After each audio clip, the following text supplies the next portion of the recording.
Hello, everyone. Welcome to the Market Mindset. Great to have everyone on. Today, we're talking, the main theme that we've been talking about for years.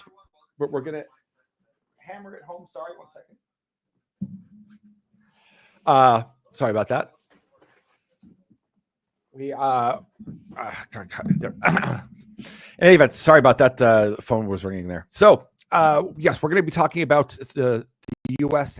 and its approach to strategic metals, and kind of looking at from the backdrop of after the lockdowns and everything, there was global instability regarding trade and how shipments were getting to people under the larger umbrella of this kind of green transition of, maybe this model of shipping one thing from say Peru to then India to then be processed somewhere else and then made into a product and sold back to the US, even though that's economically cheaper, maybe there's a toll on the environment that is a bit harsher.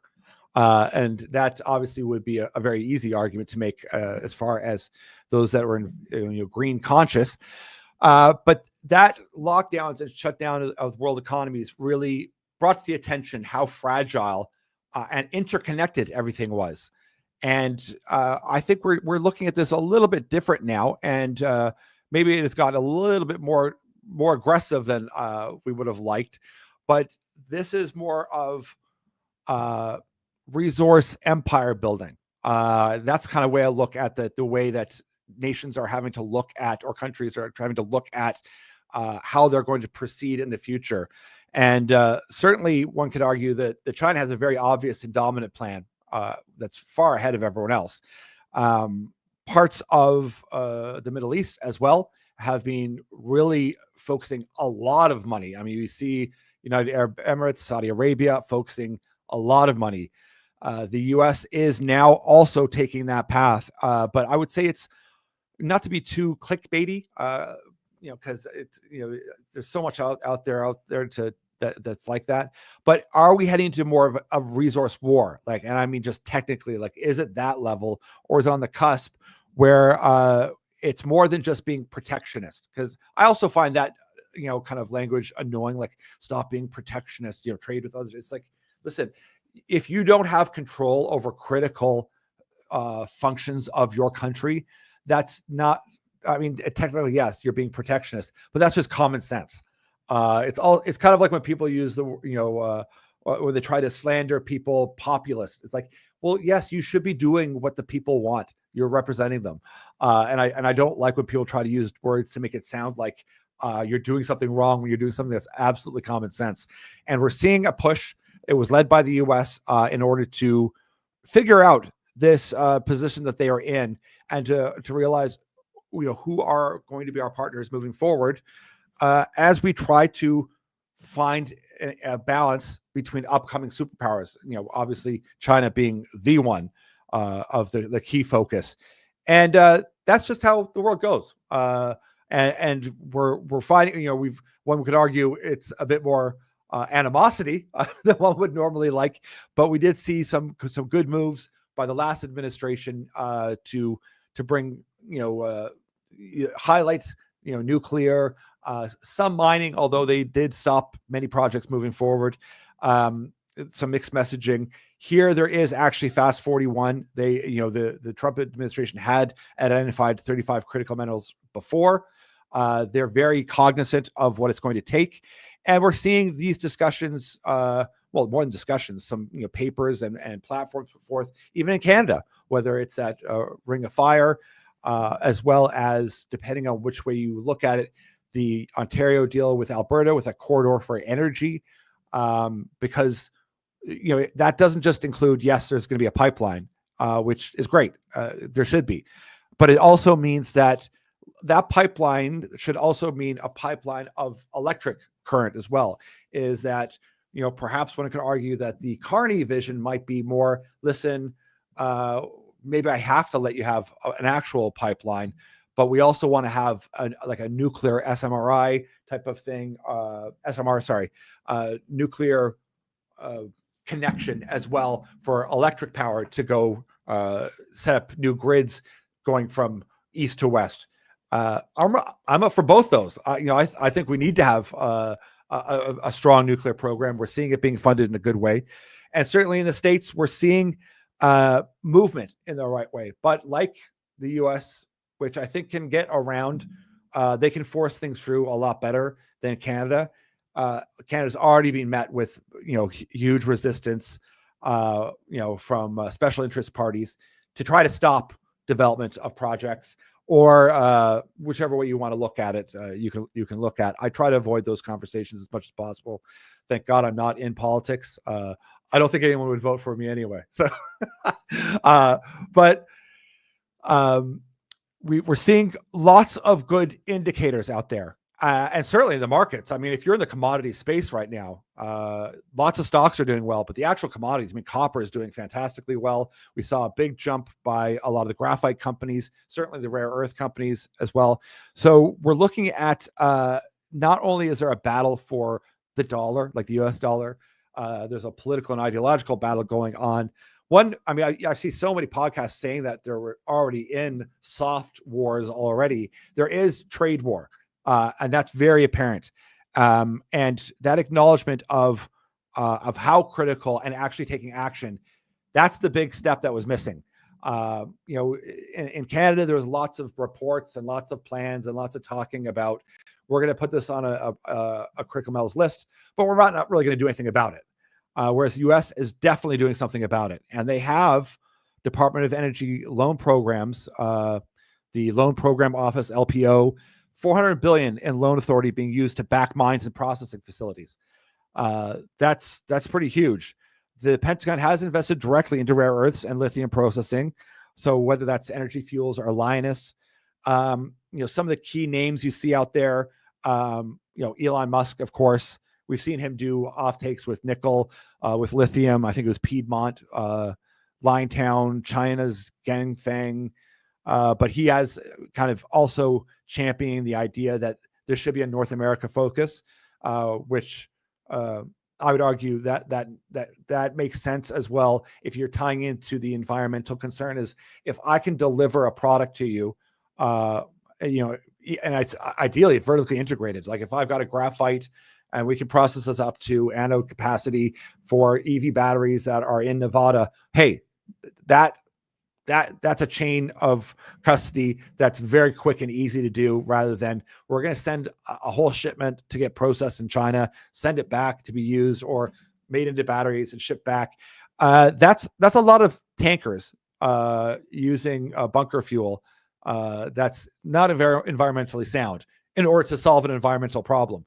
So there has to be a bit more of a tie-in of all these nuanced factors together. And we're starting to see it, come together. You see Warren Buffett, he owns BNSF Railway. So he's definitely involved in infrastructure and the moving of these materials. And that's critical as well, that we see not only is he involved in the transportation of this booming, new developing kind of push, he's also positioned very heavily in energy storage and infrastructure. They have a huge private project out in California in the Salton Fields. Salton Sea. It's a brine lithium project. And you see, of course, like the likes of Peter Thiel and Palantir, which are getting a lot of news lately. They're involved in MP materials, as well as we saw last week, or was it 10 days ago, Apple putting $500 million into MP materials regarding rare earths. And even companies like Ramaco Resources, which is like a $1 billion company, they spiked from April at a $6 stock, $6.84 up to $21.81. So these are US stocks that are in the space that are doing exceptionally well. You look at July 8th, July 9th, MP Materials was $30 today, 61. Even in Canada, Nouveau Monde Graphite, which is an interesting project that we looked at years ago that spiked up to as far as $10 or $11, has had a bump. Is that there's a recognition that all these critical metals are needed and required, and that that projects that have either done very well before or that are near term are getting a lot of attention. Now, the one I will mention just off the cuff too, because I did a lot of work this weekend looking at fluorite or fluorspar, because we had John Lee on speaking about his project. That was a very interesting interview. And that is a very interesting material that is 100% imported in the US. And there are two publicly traded companies in that space that could do exceptionally well, because they're largely ignored, and they're required. It isn't that you can get around not using them. So is there an opportunity there? There is, maybe. It's similar, but not exactly the same. But it's also so niche that it might be too niche, if that makes sense. John and I were speaking about rare earths. And I mean, I was in New York talking about rare earths 7 years ago, saying, the dominance of the Chinese. And, largely not that excited, because it's too specific. And there's bigger stories, right? I mean, even this big move of focusing on critical metals, it's the money flows to AI. I mean, they can raise hundreds of billions in the drop of a hat for some new large language model. And that kind of stuff captures the imagination more than what makes the stuff. And it probably always has been that way. I'm sure people kind of thought, listen, I should probably invest in Ford back in the 1950s rather than all the component pieces that make up a car. I would argue that if people have a bit more time, and chances are, if you're watching me, you find this narrative interesting, you probably look at a lot of companies, is that there's a much bigger rewards longer term if you can find those companies that are involved in the space that is getting a lot of attention, that is critical. There's a built-up store of value in there that gets released every once in a while. And I'm not pretending like, say, graphite or MP materials, that there won't be a lot of volatility in these, because there could be a response. I mean, right now there's 93% tariffs put on, and that's what kind of made the rare earths go and the graphite go. But that, discussion with China could resolve itself very quickly. So there could be an adjustment again, but it doesn't. That volatility will occur. I'm almost certain of it, because we see with the tariffs, as far as the U.S. goes, any given week, who knows what's happening. But the overall theme, other than the drama that of I'm announcing 50% here, 10% there, I've dropped that one and I've put this one back on. I look at a lot of that as bread and circus. That old Roman, saying is, I'm going to distract you with drama. And honestly, I look at a lot of politics as it just being like watching MTV Real World. It's just scripted drama. A lot of it, is going nowhere. It's just a lot of, passion, a lot of annoyance, a lot of distraction. The idea that, we're going to hold these people accountable. You're not holding anyone accountable. There's no one's going to be held accountable to anything. And that is an unfortunately very bad sign as far as a civilization or an empire or the West. Whenever people kind of look and say, I don't believe any of this is all distraction, corruption's rampant, people are just doing whatever they want to do. It's not a good sign. It isn't. But that's what we're facing today. And we're seeing a lot of threats on all sorts of fronts. And the good sign is that there are attempts on a lot of this in order to rectify the path that we were going on, to readjust, to go. I'm being a little bit hopeful, because Canada is not necessarily there yet. Is that, do you actually want to make your country wealthy? Do you really want to do what's right for your country? Or are you more concerned about somewhere else? And I know that we're all interconnected, and we live in a global planet, and that we should definitely trade, even with people we don't like, because when we trade with people we don't like, it leaves the door of communication open. If you look at just from an economic, socioeconomic kind of perspective. But we need to have more say, more control, and we need to have leadership that's going to drive income for Canadians, investment for Canadians and opportunities, but investment dollars flowing into the country. And we're still not seeing that in Canada at all. But I want to kind of just highlight again some of these, whether it be, say, the nuclear resurgence, which is happening very nicely, because that ties in that fluorspar, because you need that for nuclear as well. Uranium is strategic.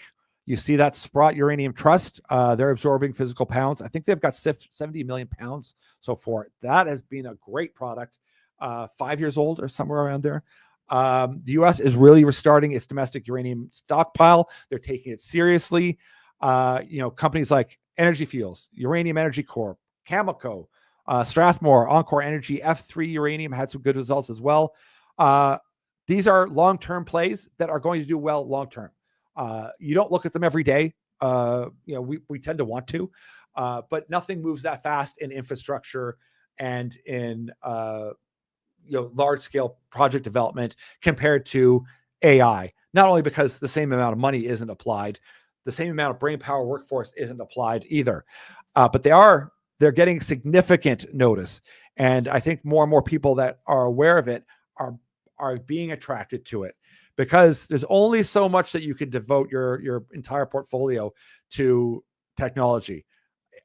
I'm all for it. Like, obviously, I love all sorts of technology, but you need to have a bit of defense, and that build of infrastructure, it's going to happen. Like, it isn't that it's not. There's so much happening in behind the scenes as far as infrastructure that, once again, maybe not glamorous, but necessary. And if you look at AI and robotic demand, not only is there a massive power demand, they're having to build a lot of these new types of manufacturing plants, which are going to be largely robotic. And I'm not saying tomorrow, although Tesla's there. I mean, they have Optimus, but most of these plants build outs, I think, are going to be moving forward robotic. And they'll have engineers, they'll have people working there to oversee, but it isn't going to be some line factory building Model A's or Model T's. Those days are long gone. And that's the manufacturing that's being brought home. And you're going to need a ton of copper and nickel for that. Absolute tons. So we've covered uranium with nuclear. You're going to need copper and nickel. You're also going to need all the EV and grid storage, because even if you have a drill baby drill, there's still the energy transition market is still there. It's still going to be there and should be there. And there isn't a hatred of it like they try to put out in the mainstream media. It's just that the idea that you're going to have all renewable is pretty highly unlikely. Unless you'd have to have massive technological breakthroughs, which, once again, it's possible, but I never rely on those, huge, massive, genius level Nobel Prize winning breakthroughs. That's not where I want to put my money. I want to put it towards building out, having sustained energy that's economic and efficient while you're creating the new tech that can help replace. And also, it's, as we've mentioned, it's the tool belt. Some places solar is going to work better than others. Others, if you have access to a geothermal, that's fantastic. If you've got hydro, use it. And where you don't, and where it doesn't make sense, where it's a little bit tougher with, say, EVs and whatnot, up in massively cold regions, then maybe that's not the solution, and you find another one. But that's where you think globally as to, listen, we can't be held to a specific, you have to use solar if you're in a climate that doesn't support it.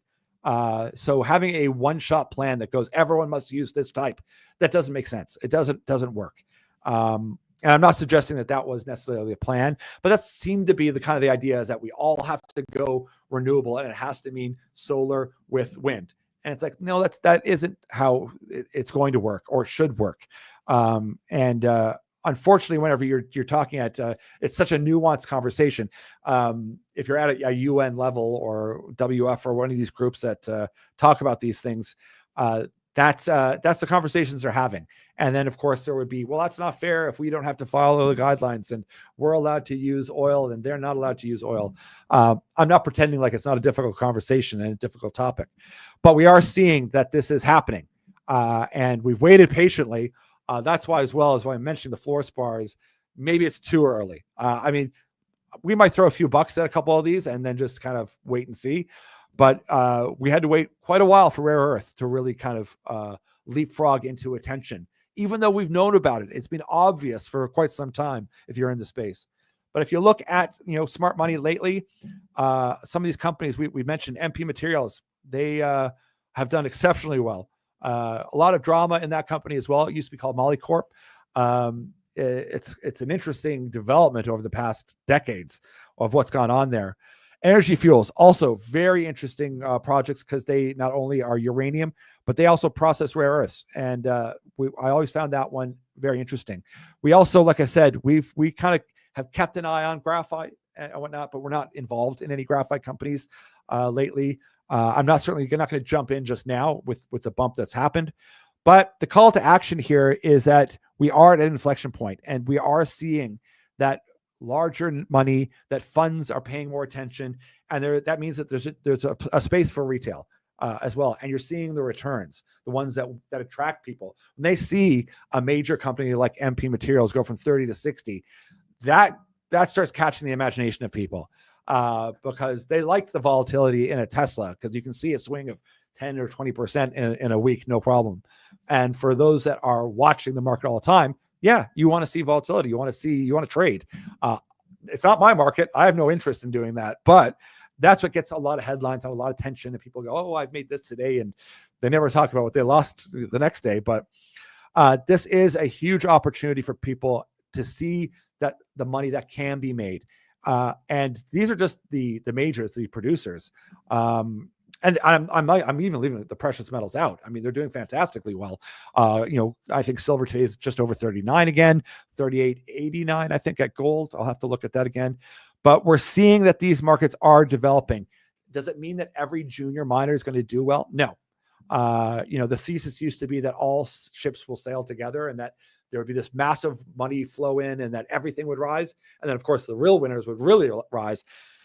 That may not happen. I think it is that, though, that those that are in this space are flocking to the ones that have very strong storylines, and they're getting a lot of attention. And there's lots of good stories out there, and I don't mean just as a story, but as that are hitting the mark, that have projects that are doing exceptionally well.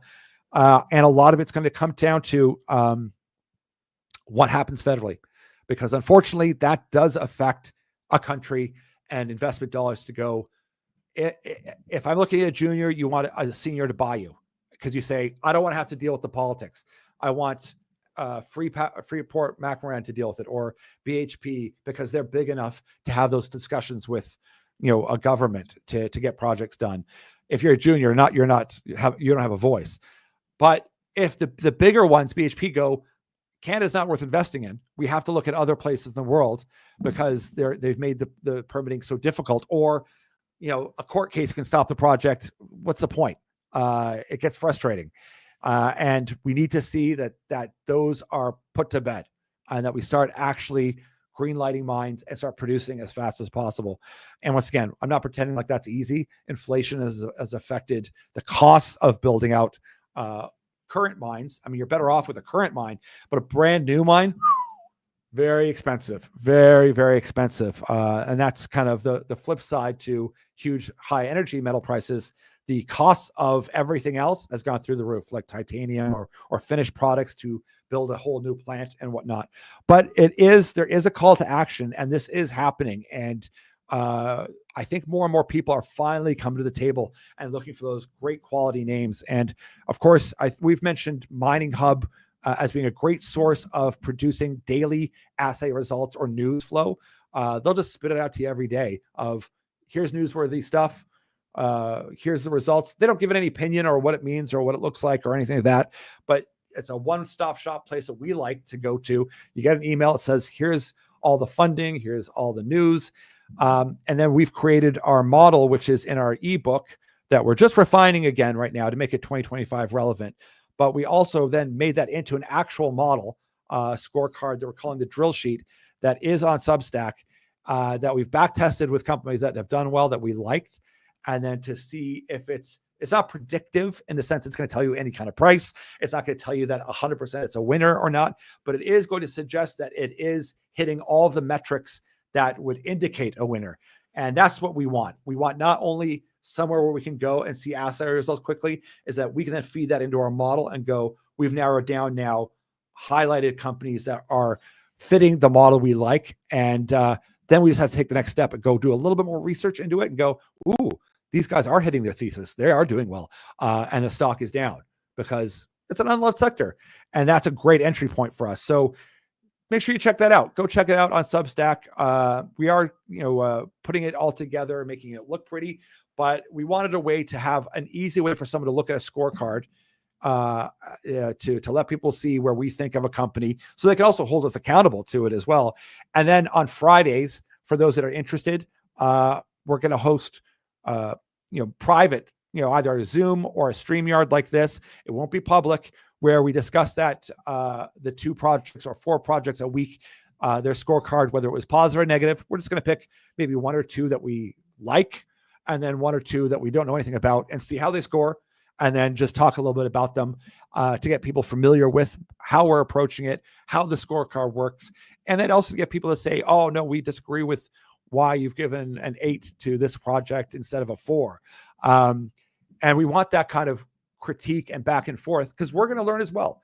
And that encourages our community to get excited about having narrowed down a process to finding companies, instead of just looking and going, oh my goodness, there's thousands of these juniors. You can wipe half of them away or more very quickly. But with this type of process too, you can really hone in on a handful that are really grabbing attention, getting some volume, and not just because it's hype, but because, yes, they have assays.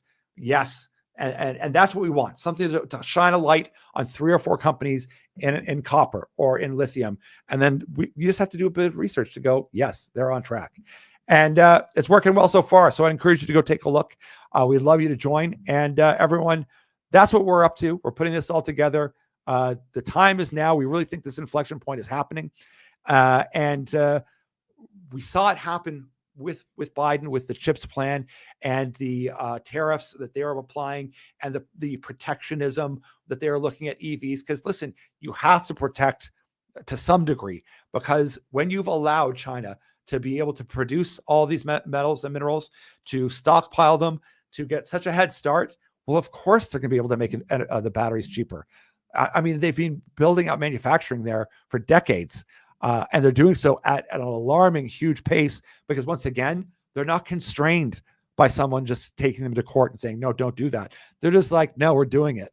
And to some degree, we have to have that here in the West. Otherwise, that AI race, it's going to be lost.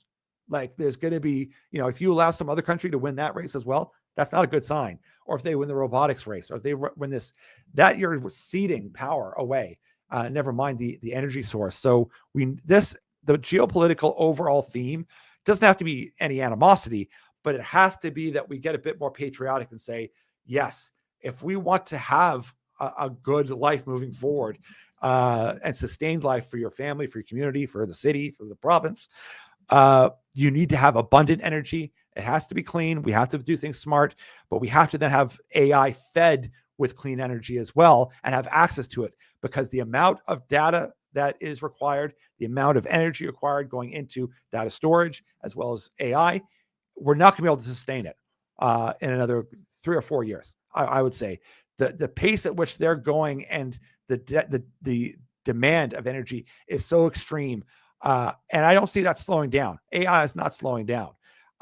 So we need to look at this being a true inflection point and saying, do we have to be less conservative and a bit more aggressive with build out? I would argue, yes, now's the time.